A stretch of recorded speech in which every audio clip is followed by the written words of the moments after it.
अगर मैं किसी से भी कहूँ कि किसी अनुभवी सर्जन को ऑपरेशन थिएटर में जाने से ठीक पहले सिर्फ एक छोटी सी कैंडी या लॉलीपॉप देने से उसकी मेडिकल एक्यूरेसी 19% तक बढ़ सकती है, तो लोग शायद सोचेंगे कि मैं पागल हो गई हूँ। हाँ, लोग यही कहेंगे कि सर्जरी जैसी गंभीर चीज का एक साधारण सी कैंडी से भला क्या लेना देना है। बिल्कुल।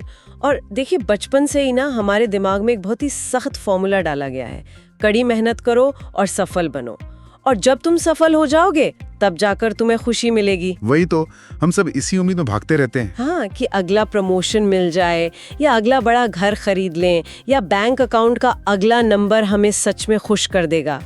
लेकिन आज की इस डीप डाइव में हम जिस विषय पर बात करने जा रहे हैं वो इस पूरे फॉर्मूले को बिल्कुल सिर के बल खड़ा कर देता है। एकदम उल्टा कर देता है। हैप्पीनेस एडवांटेज और उनके हार्वर्ड यूनिवर्सिटी के कई सालों के रिसर्च पेपर्स और दुनिया की सबसे बड़ी फॉर्च्यून 500 कंपनीज में किए गए उनके ढेरों केस स्टडीज। और इन सभी सोर्सेज का एक ही बहुत बड़ा निष्कर्ष निकल कर आता है। हाँ, और वो निष्कर्ष ये है कि सफलता खुशी नहीं लाती, बल्कि खुशी ही हमारी सफलता का असली ईंधन है, यानी फ्यूल है। तो चलिए आज इस डीप डाइव में इस धारणा के हर पहलू की गहराई में उतरते हैं। मैं ये समझना चाहती हूँ कि विज्ञान इस सफलता पहले और खुशी बाद में वाले हमारे सदियों पुराने मॉडल को आखिर गलत कैसे साबित करता है। देखिए, इस पूरे कॉन्सेप्ट को समझने के लिए ना हमें साइकोलॉजी की दुनिया में हुई एक बहुत बड़ी कोपर्निकन रेवोल्यूशन को समझना होगा। कोपर्निकन रेवोल्यूशन मतलब वो स्पेस और प्लैनेट्स वाला कॉन्सेप्ट? हाँ भाई, याद है सदियों पहले पूरी दुनिया ये मानती थी कि पृथ्वी हमारे ब्रह्मांड का केंद्र है और सूरज सहित सारे ग्रह उसके चारों ओर घूमते हैं। हाँ बिल्कुल। फिर उन्होंने बताया था कि नहीं, सूरज सेंटर में है। सही कहा। फिर निकोलस कोपरनिकस आए और उन्होंने मैथ्स और एस्ट्रोनॉमी के जरिए साबित किया कि असल में सूरज केंद्र में है और पृथ्वी उसके चारों ओर घूमती है। इस एक खोज ने इंसान का दुनिया को देखने का पूरा नजरिया ही बदल दिया था। अच्छा, तो आप कह रहे हैं कि साइकोलॉजी में भी कुछ ऐसा ही हुआ है? एकदम। शॉन एकोर का ये रिसर्च साइकोलॉजी और ह्यूमन बिहेवियर के क्षेत्र में ठीक वैसा ही काम करता है। हम अब तक मानते आए हैं कि सफलता वो सेंटर है जिसके चारों ओर हमारी खुशी घूमती है, लेकिन साइंस अब डेटा के साथ ये साबित कर रहा है कि असल में खुशी वो केंद्र है जिसके चारों ओर हमारी सफलता घूमती है। रुकिए, ये बात सुनने में तो बहुत अच्छी लगती है, मतलब किसी मोटिवेशनल पोस्टर पे छपने के लिए तो एकदम परफेक्ट है। लेकिन मैं इसके पीछे का साइंस समझना चाहती हूँ। मतलब खुश होने से किसी की टाइपिंग स्पीड या कोडिंग स्किल्स या डिसीजन लेने की क्षमता अचानक से बेहतर कैसे हो सकती है? सिर्फ खुश रहने से कोई इंसान ज्यादा स्मार्ट कैसे बन सकता है? ये कोई जादू या ख्याली पुलाव नहीं है, ये पूरी तरह से न्यूरोलॉजी और ब्रेन केमिस्ट्री का सॉलिड खेल है। अच्छा, कैसे? देखिए, जब हम पॉजिटिव इमोशंस महसूस करते हैं जैसे खुशी या उम्मीद या संतोष, तो हमारा दिमाग डोपामीन और सीरोटोनिन जैसे केमिकल्स रिलीज करता है। हाँ, उन्हें तो फील गुड हार्मोन्स कहते हैं ना? बिल्कुल। हम अक्सर सोचते हैं कि ये सिर्फ फील गुड हार्मोन्स हैं जो हमें मुस्कुराने पर मजबूर करते हैं, लेकिन इनका एक और बहुत इंपॉर्टेंट काम है। ये केमिकल्स हमारे ब्रेन के लर्निंग सेंटर को पूरी तरह से एक्टिव कर देते हैं। ओह, यानी सीखने की क्षमता बढ़ जाती है। हाँ, ये हमारी मेमोरी को तेज करते हैं और नए न्यूरल कनेक्शंस बनाने में मदद करते हैं। कॉर्पोरेट लेवल पर किए गए रिसर्च बताते हैं कि जब एम्प्लॉइज का दिमाग पॉजिटिव स्टेट में होता है तो उनकी प्रोडक्टिविटी 31% तक बढ़ जाती है। 31%? एक मिनट, ये तो किसी भी कॉर्पोरेट मार्केटिंग का फेंका हुआ नंबर लगता है। नहीं, ये सॉलिड डेटा है। मतलब किसी भी कंपनी के लिए 31% प्रोडक्टिविटी बढ़ना तो रातों रात प्रॉफिट दोगुना करने जैसा हो गया। इसे मेजर कैसे किया गया? क्या खुशी को किसी स्केल पर नापना पॉसिबल भी है? यहीं पर वो कैंडी एक्सपेरिमेंट आता है जिसका आपने शुरुआत में जिक्र किया था। वो सर्जन और लॉलीपॉप वाला? हाँ, ये एक्सपेरिमेंट डॉक्टर्स पर किया गया था जो बहुत ही स्ट्रेसफुल एनवायरनमेंट में काम करते हैं। रिसर्चर्स ने डॉक्टर्स को 3 ग्रुप्स में बांटा। उन्हें एक पेशेंट की बहुत ही कॉम्प्लेक्स मेडिकल रिपोर्ट पढ़कर सही बीमारी का पता लगाना था। ठीक है। अब एक ग्रुप को रिपोर्ट पढ़ने से ठीक पहले सिर्फ एक छोटी सी कैंडी दी गई। ध्यान देने वाली बात यह है कि डॉक्टर्स ने वो कैंडी खाई भी नहीं। खाई भी नहीं? तो फिर क्या फायदा हुआ? उन्हें सिर्फ वो कैंडी एक छोटे से गिफ्ट के तौर पर दी गई थी, जिससे उन्हें एक मोमेंट के लिए खुशी और पॉजिटिविटी महसूस हो। और इसका असर उनके ब्रेन की प्रोसेसिंग स्पीड पर पड़ा बिना उस कैंडी को खाए? बिल्कुल। जिन डॉक्टर्स को वो कैंडी मिली थी, उनके ब्रेन में रिलीज हुए पॉजिटिव केमिकल्स ने उनके कॉग्निटिव फंक्शन को बढ़ा दिया। उन्होंने न्यूट्रल डॉक्टर्स की तुलना में 19% तेजी से और कहीं अधिक एक्यूरेसी के साथ सही बीमारी का डायग्नोसिस किया। अरे वाह, मतलब ये है कि प्रॉब्लम्स को इग्नोर करके हमें बस अपने चेहरे पर एक नकली मुस्कान चिपका लेनी चाहिए। नहीं नहीं, बिल्कुल नहीं। अगर कोई ऑफिस में काम के बोझ तले दबा हुआ है तो क्या उसको बस कोई फनी वीडियो देखकर खुश होने का नाटक करना चाहिए? मैं इसे एक स्मार्टफोन के एग्जाम्पल से समझना चाहती हूँ। क्या खुशी सिर्फ एक नया ऐप है जिसे हमने डाउनलोड कर लिया है, या फिर ये फोन के पूरे ऑपरेटिंग सिस्टम को ही जड़ से बदल देती है? ये आपने बहुत ही बढ़िया सवाल पूछा है। इसका जवाब बारबरा फ्रेडरिक्सन की ब्रॉडन एंड बिल्ड थ्योरी में छिपा है। ये चेहरे पर नकली मुस्कान चिपकाने या किसी प्रॉब्लम से भागने के बारे में बिल्कुल भी नहीं है। तो फिर क्या है? ये सचमुच आपके ऑपरेटिंग सिस्टम का एक पूरा अपडेट है। इसे एवोल्यूशन के पॉइंट ऑफ व्यू से सोचिए। जब हम कोई नेगेटिव इमोशन महसूस करते हैं, जैसे डर या बहुत ज्यादा स्ट्रेस, तो हमारा दिमाग तुरंत फाइट और फ्लाइट मोड में आ जाता है, यानी लड़ो या भागो। एग्जैक्टली। उस वक्त हमारे ब्रेन का मेन काम हमें बचाना होता है, इसलिए हमारा नजरिया बहुत संकीर्ण यानी नैरो हो जाता है।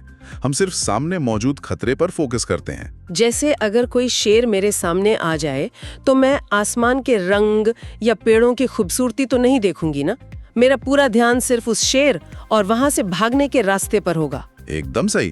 लेकिन आज के दौर में वो शेर हमारा बॉस हो सकता है, हमारी डेडलाइन या हमारी बैंक की EMI हो सकती है। हाँ, ये तो सच है। स्ट्रेस में हम नए सॉल्यूशंस नहीं सोच पाते क्योंकि हमारा दिमाग लॉक हो जाता है। इसके विपरीत पॉजिटिव इमोशंस हमारी नजरिए को ब्रॉडन करते हैं, यानी चौड़ा करते हैं। जब हम खुश होते हैं तो हमारा पेरिफेरल विजन सचमुच बढ़ जाता है, यानी हम आसपास की चीजें बेहतर देख पाते हैं। हाँ, हम उन नए अपॉर्चुनिटीज, आइडियाज और क्रिएटिव सॉल्यूशंस को देख पाते हैं जो स्ट्रेस की स्थिति में हमारे ब्रेन के फिल्टर से बाहर निकल जाते हैं। ये तो बहुत लॉजिकल बात है। अगर खुशी हमारे ब्रेन की इस प्रोसेसिंग पावर को इतना बढ़ा देती है तो हम अपनी माइंडसेट को इस तरह कैसे बदल सकते हैं कि इसका फायदा डेली लाइफ में उठाया जा सके? क्योंकि देखिए, हम हमेशा तो खुश नहीं रह सकते ना। इसके लिए किताब में ग्रीक मैथमेटिशियन आर्किमिडीज का एक बहुत ही शानदार सिद्धांत लागू किया गया है। कौन सा सिद्धांत? आर्किमिडीज ने कहा था कि मुझे एक मजबूत फुलक्रम यानी धुरी और एक लंबा लेवर दो और मैं पूरी दुनिया को हिला दूंगा। अच्छा, हाँ, मैंने फिजिक्स में पढ़ा था ये। बस शॉन एकर इस थ्योरी को हमारे दिमाग पर अप्लाई करते हैं। हमारी इंटेलेक्चुअल कैपेसिटी, हमारा स्किल और हमारा नॉलेज, ये सब हमारा लीवर है। ठीक है। और हमारी माइंडसेट वो फुलक्रम है जिस पर वो लेवर टिका हुआ है। मतलब अगर हम अपने माइंडसेट की धुरी को थोड़ा सा भी खिसका दें तो हम अपनी मौजूदा क्षमता के लेवर से कहीं बड़े और भारी रिजल्ट्स उठा सकते हैं। बिल्कुल। ये बहुत इंटरेस्टिंग है। लेकिन देखिए, माइंडसेट बदलना कहना जितना आसान लगता है, करना उतना ही मुश्किल होता है। किताब में एलन लैंगर का 1979 का जो एक्सपेरिमेंट बताया गया है, उसे पढ़ते हुए मुझे लगा जैसे मैं कोई साइफाई नॉवेल पढ़ रही हूँ। अब वो साइकोलॉजी की हिस्ट्री के सबसे रेवोल्यूशनरी एक्सपेरिमेंट्स में से एक है। एलन लैंगर हार्वर्ड की एक साइकोलॉजिस्ट थी। उन्होंने 75 साल के कुछ बुजुर्गों को एक हफ्ते के लिए एक ऐसे रिट्रीट में भेजा जिसे पूरी तरह से 1957 के माहौल में सजाया गया था। यानी उनके पास्ट में? हाँ, वहाँ पुरानी मैगजीन्स थी, ब्लैक एंड व्हाइट टीवी पर उस जमाने के शोज चल रहे थे और रेडियो पर पुराने गाने बज रहे थे। सबसे बड़ी बात, उन बुजुर्गों को ये स्ट्रिक्ट इंस्ट्रक्शन दिया गया था कि वो पुरानी यादों के बारे में बात ना करें। तो फिर क्या करें? उन्हें ऐसे बिहेव करना था जैसे वो सच में इस वक्त 1957 में जी रहे हैं, यानी वो 75 के नहीं बल्कि 55 साल के हैं। एक मिनट, आप ये कह रहे हैं कि सिर्फ पुराने गाने सुनने और खुद को 55 साल का समझने से उन बुजुर्गों की रियलिटी बदल गई? मैंने पढ़ा कि सिर्फ एक हफ्ते के अंदर उनकी फिजिकल स्ट्रेंथ बढ़ गई और उनकी आंखों की रोशनी तक बेहतर हो गई। ये तो बिल्कुल जादू टोना लग रहा है। साइंस से कैसे समझाता है? दिमाग के सोचने भर से आंखों का फोकस कैसे ठीक हो सकता है? देखिए, ये जादू नहीं है। इसे साइकोलॉजी में एक्सपेक्टेंसी थ्योरी कहते हैं। हमारा ब्रेन बॉडी के लिए एक प्रिडिक्शन इंजन की तरह काम करता है। वो एक्सपेक्टेशंस के आधार पर बॉडी को सिग्नल्स भेजता है। जब उन बुजुर्गों ने गहराई से ये महसूस करना शुरू किया कि वो 55 साल के हैं, तो उनके ब्रेन ने उनके बॉडी सेल्स और नर्वस सिस्टम को वही यंग एज वाले सिग्नल्स भेजने शुरू कर दिए। इस थ्योरी को प्रूफ करने के लिए एक होटल की क्लीनिंग स्टाफ पर भी एक एक्सपेरिमेंट किया गया था। ओ हाँ, वो एक्सपेरिमेंट भी गजब का था। उन एम्प्लॉइज को उनके काम करने के तरीके में कोई चेंज नहीं करने को कहा गया था। सही कहा। उन्हें सिर्फ ये बताया गया था कि वो दिन भर कमरों की जो सफाई करती हैं, चादरें बदलती हैं, वैक्यूम करती हैं, वो असल में एक बहुत ही अच्छा कार्डियो वर्कआउट है जो जिम जाने के बराबर है। और इसका रिजल्ट क्या हुआ? सिर्फ ये जानने भर से कुछ ही हफ्तों में उनका वजन कम हो गया और ब्लड प्रेशर भी घट गया। ये सच में हैरान करने वाला था। बिल्कुल। जब उन सफाई कर्मचारियों के दिमाग में ये उम्मीद की कि उनका काम एक एक्सरसाइज है, तो उनके शरीर की मेटाबॉलिक रिस्पॉन्स सच में बदल गई।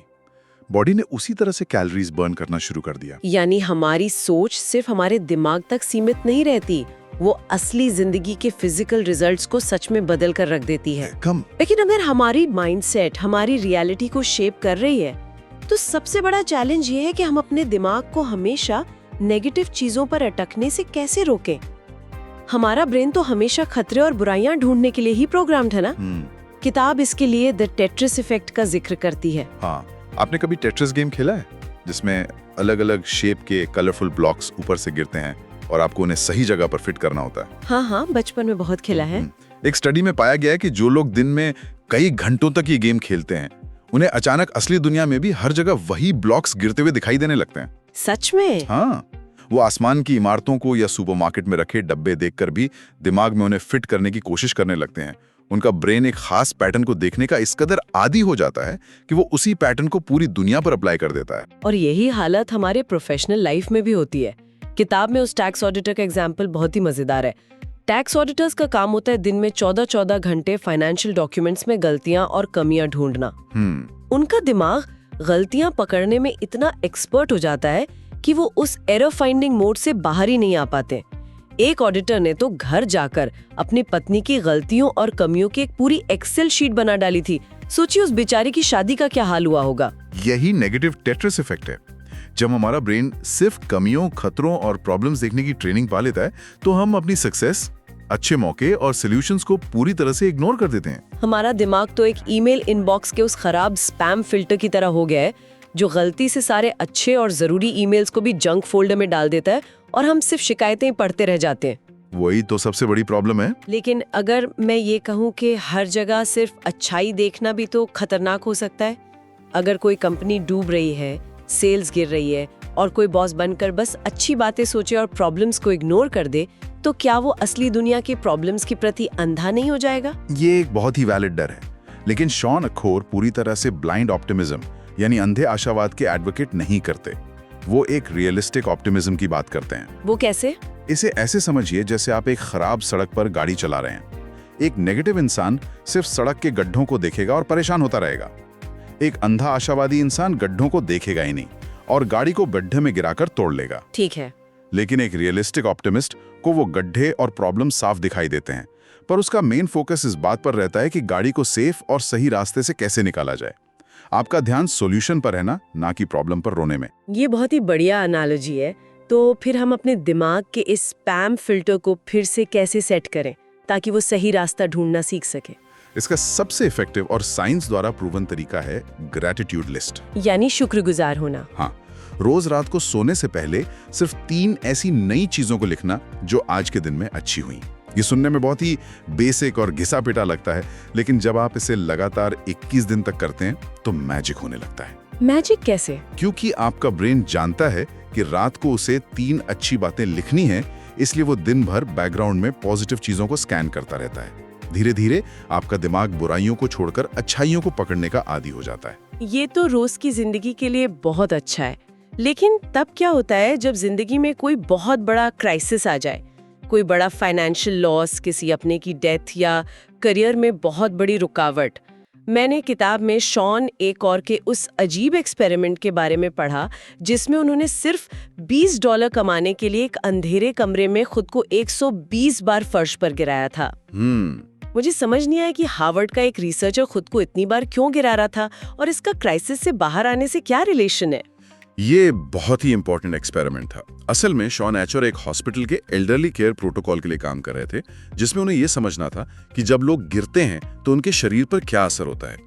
लेकिन उस अंधेरे कमरे में बार बार गिरने और उठने की कोशिश में उन्हें एक बहुत बड़ी साइकोलॉजिकल सच्चाई का एहसास हुआ। क्या सच्चाई? उन्होंने महसूस किया कि जब आप लगातार गिरते हैं, चोट खाते हैं और आपको कोई रास्ता नहीं दिखता, तो एक टाइम के बाद आपका दिमाग आपको उठने से मना कर देता है वो कहता है कि अब और कोशिश मत करो, कोई फायदा नहीं है। ये तो बहुत डरावना है। मतलब हम फिजिकली केपेबल होते हुए भी मेंटली हार मान लेते हैं। बिल्कुल। इसे साइकोलॉजी में लर्न्ड हेल्पलेसनेस यानी सीखी हुई लाचारी कहते हैं। मार्टिन सेलिगमैन ने कुत्तों पर एक बहुत फेमस एक्सपेरिमेंट किया था। जब कुत्तों को बार बार ऐसे हल्के इलेक्ट्रिक शॉक्स दिए गए जिनसे वो बच नहीं सकते थे, तो लास्ट में उन्होंने बचने की कोशिश करना ही छोड़ दिया। बाप रे। और बाद में जब उन्हें भागने का रास्ता दिया गया, तब भी वो भागे नहीं, बस वहीं पड़े रहे। इंसानों के साथ भी कॉर्पोरेट दुनिया या पर्सनल लाइफ के क्राइसिस में यही होता है। तो जब हम लाइफ में इस तरह लगातार गिर रहे हो और हमारा दिमाग कह रहा हो कि अब कुछ नहीं हो सकता, तो उठने की एनर्जी कहाँ से आएगी? देखिए, किसी भी क्राइसिस के बाद इंसान के पास 3 रास्ते होते हैं। पहला, जहां गिरे हैं वहीं पड़े रहें। दूसरा, क्राइसिस से पूरी तरह टूट जाएं और भी नीचे गिर जाएं। लेकिन तीसरा रास्ता है फॉलिंग अप का। फॉलिंग अप, ऊपर गिरना। हाँ, इसे पोस्ट ट्रॉमेटिक ग्रोथ कहते हैं। ये क्राइसिस से सीखकर पहले से भी ज्यादा स्ट्रांग होकर उभरने का रास्ता है। और इस लाचारी से बाहर निकलने के लिए किताब द ज़ोरो सर्कल का कॉन्सेप्ट देती है। ज़ोरो, वही मास्क ऑफ ज़ोरो मूवी वाला हीरो। बिल्कुल वही। मूवी में जब ज़ोरो शुरुआत में अपने दुश्मनों से बदला लेना चाहता है, तो वो बहुत इम्पल्सिव होता है और उसका खुद पर कोई कंट्रोल नहीं होता। तब उसका गुरु जमीन पर मिट्टी में एक बहुत छोटा सा गोल घेरा यानी एक सर्कल बनाता है। अच्छा। और वो ज़ोरो से कहता है कि जब तक तुम सिर्फ इस छोटे से सर्कल के अंदर अपने हर मूवमेंट पर पूरा कंट्रोल नहीं कर लेते, तुम इस घेरे से बाहर कदम नहीं रख सकते। ओ, मैं समझ रही हूँ। मतलब जब लाइफ का तूफान बहुत बड़ा लगे, जैसे मान लीजिए किसी को ऑफिस में किसी प्रोजेक्ट से निकाल दिया गया है और सब कुछ खत्म लग रहा है, तो पूरे करियर को एक साथ बचाने की कोशिश करने के बजाय अपना ध्यान एक बहुत छोटे से सर्कल पर फोकस करें। एग्जैक्टली। जब हम बहुत स्ट्रेस में होते हैं, तो हमारे ब्रेन का इमोशनल हिस्सा, जिसे एमिगडाला कहते हैं और जिसे शॉन एकर द जर्क बुलाते हैं, वो हमारे ब्रेन के लॉजिकल हिस्से यानी द थिंकर पर पूरी तरह हावी हो जाता है। हम लॉजिक भूल जाते हैं और सिर्फ घबराते हैं। ज़ोरो सर्कल हमारे थिंकर को वापस कंट्रोल देता है। तो इसको प्रैक्टिकल लाइफ में कैसे यूज करें? इसके लिए शॉन एकर ने एक बहुत ही बढ़िया ABCD मॉडल दिया है। ये ABCD मॉडल कैसे काम करता है? इसे किसी रियल लाइफ एग्जाम्पल से समझाइए ना। जरूर। मान लीजिए आपको अपने बॉस से एक बहुत ही गुस्से वाला ईमेल मिला है कि आपका काम खराब है। ठीक है, ये तो सबके साथ होता है। तो पहला स्टेप है A यानी एडवर्सिटी, मतलब क्राइसिस। क्राइसिस यह है कि बॉस का खराब ईमेल आया है।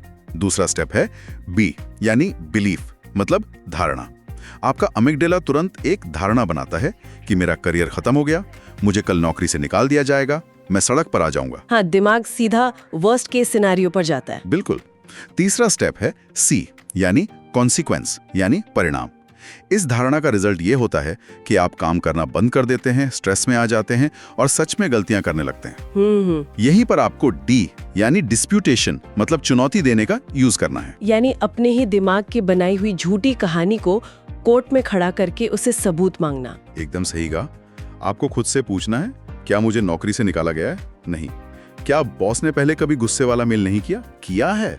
क्या इस गलती को सुधारा जा सकता है? हाँ। फिर आप अपना एक छोटा सा ज़ोरो सर्कल बनाते हैं। वो सर्कल कैसा होगा इस केस में?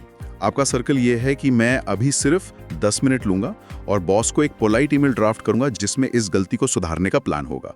ये छोटा सा कंट्रोल आपके ब्रेन को ये सिग्नल देता है कि आप लाचार नहीं हैं। ये सच में गेम चेंजर स्ट्रैटेजी है। हमने ये तो समझ लिया कि माइंडसेट कैसे बदलें और क्राइसिस से कैसे बाहर आएं। लेकिन देखिए, एक प्रॉब्लम अभी भी है। जब मैं रात को सोचती हूँ कि मुझे किताब पढ़नी है, तो मैं सर में बिस्तर पर लेटकर 1 घंटे तक फोन पर रील्स स्क्रॉल करती रहती हूँ। हम अच्छी आदतें शुरू तो करते हैं, लेकिन उन्हें लंबे टाइम तक बनाए रखना इतना मुश्किल क्यों होता है? क्योंकि हमारा दिमाग एनर्जी बचाने के लिए डिजाइन किया गया है। वो हमेशा पाथ ऑफ लीस्ट रेजिस्टेंस यानी सबसे कम मेहनत वाला रास्ता चुनता है। यहीं पर द 20 सेकंड रूल काम आता है। 20 सेकंड रूल, ये क्या है? शॉन एकोर कहते हैं कि अगर आपको कोई अच्छी आदत डालनी है, तो उस काम को शुरू करने के बीच का जो फ्रिक्शन यानी रुकावट है, उसे सिर्फ 20 सेकंड कम कर दीजिए। अच्छा, जैसे अगर मैं सुबह उठकर गिटार सीखना चाहती हूँ, तो उसे अलमारी में कवर के अंदर बंद रखने के बजाय लिविंग रूम में सोफा के ठीक सामने एक स्टैंड पर रख दूं, ताकि उसे उठाने में मुझे 20 सेकंड कम लगे। बिल्कुल सही पकड़ा आपने। और बुरी आदतों के लिए इसका ठीक उल्टा करना है। उनके बीच 20 सेकंड का फ्रिक्शन बढ़ा दीजिए। अगर आपको फोन पे रील्स देखने की आदत है, तो फोन को बेड के पास चार्ज करने के बजाय उसे दूसरे कमरे में अलमारी के ऊपर चार्जिंग पर लगा दीजिए।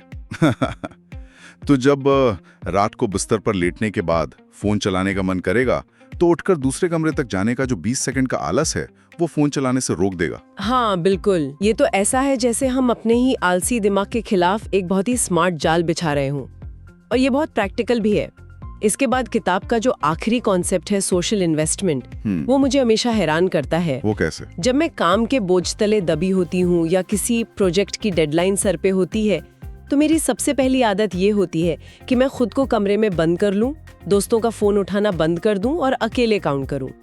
और हम सब आमतौर पर ऐसा ही करते हैं, लेकिन साइंस कहता है कि ये सबसे बड़ी गलती है। ऐसा क्यों? देखिए, हार्वर्ड के स्टूडेंट्स पर किए गए स्टडी में भी ठीक यही देखा गया था।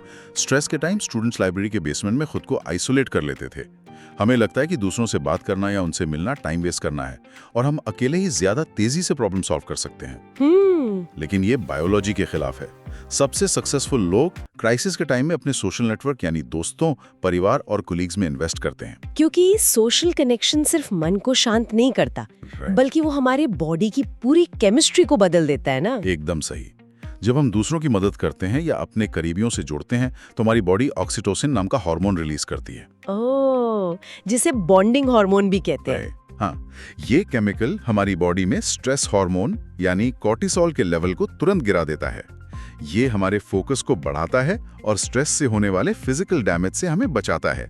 शॉन एचआर का डेटा क्लियरली दिखाता है कि हमारे सोशल रिश्ते ही हमारी लंबी उम्र, खुशी और सफलता के सबसे बड़े और सटीक प्रेडिक्टर हैं। ये पूरी डिस्कशन सच में हमारी आंखें खोलने वाली है। अगर हम आज की इस पूरी डीप डाइव के मेन पॉइंट्स को एक साथ जोड़ें तो ये बिल्कुल साफ हो जाता है कि खुशी सफलता के आने का इंतजार नहीं करती। बिल्कुल नहीं। जब आप पॉजिटिविटी और खुशियों को अपनी डेली लाइफ का बेस बनाते हैं तो आपका दिमाग अपने हाईएस्ट लेवल पर काम करता है, आपकी क्रिएटिविटी बढ़ती है और आप किसी भी बड़े से बड़े क्राइसिस का सामना कर सकते हैं। अगर हम आज के इस पूरे विश्लेषण से कुछ सबसे जरूरी बातें निकालें तो पहली बात यही है कि सफलता खुशी नहीं लाती, बल्कि खुशी सफलता का रास्ता खोलती है। सही कहा। दूसरी बात, अपने माइंडसेट के फलक्रम को बदलें और हर रोज 3 पॉजिटिव चीजों को लिखकर अपने दिमाग के स्पैम फिल्टर को टेट्रिस इफेक्ट के जरिए सही चीजों को देखने की ट्रेनिंग दें। तीसरा, जब लाइफ में प्रॉब्लम्स बहुत बड़ी लगने लगे तो घबराएं नहीं, उन्हें एक छोटे ज़ोरो सर्कल में तोड़ लें और अपनी नेगेटिव धारणाओं को चुनौती दें। चौथी बात 20 सेकंड के नियम का यूज करके अच्छी आदतों को आसान और बुरी आदतों को मुश्किल बना दें। और सबसे आखिरी बात कि स्ट्रेस के टाइम में दुनिया से कट जाने के बजाय अपने सोशल इन्वेस्टमेंट को मजबूत करें, अपने रिश्तों में इन्वेस्ट करें, क्योंकि वही हमारी सबसे बड़ी ताकत है। ये सभी ऐसे टूल्स हैं जिन्हें कोई भी इंसान आज और अभी से अपनी लाइफ में उतार सकता है। इस सबको गहराई से समझने के बाद मेरे दिमाग में शुरुआत में की गई वो ट्रेडमिल वाली बात गूंज रही है। हम सब जिंदगी भर उस ट्रेडमिल पर सफलता के पीछे भागते रहते हैं, ये सोचकर कि आखिर में खुशी मिलेगी। हाँ। लेकिन अगर ये साइंटिफिकली सच है कि सफलता हमेशा खुशी के ही चारों ओर घूमती है, तो सोचने वाली बात यह है कि हमारी आज की दिनचर्या का कितना बड़ा हिस्सा हमें सिर्फ इसलिए पीछे खींच रहा है क्योंकि हमने अपनी जिंदगी के सेंटर में बिल्कुल गलत चीज को बैठा रखा है। ये सच में एक ऐसा गहरा सवाल है जिस पर हर सुनने वाले को आज रात सोने से पहले विचार करना चाहिए। क्या हम सही सेंटर के चारों ओर घूम रहे हैं? जिन भी लोगों ने इस डीप डाइव को सुना, अगर इस विश्लेषण से कुछ नया नजरिया मिला है और जीवन बदलने वाली ऐसी ही शानदार किताबों की गहराइयों में उतरना चाहते हैं तो एक काम जरूर करें, हमारे चैनल को सब्सक्राइब करें ताकि इस डीप डाइव का अगला हिस्सा सुन सकें और ऐसी ही और पावरफुल और लाइफ चेंजिंग किताबों के विश्लेषण का हिस्सा बन सकें। इस डीप डाइव के अगले हिस्से में हम एक और इंटरेस्टिंग टॉपिक के साथ आएंगे। तब तक अपने ज़ोरो सर्कल को छोटा रखें और मुस्कुराते रहें।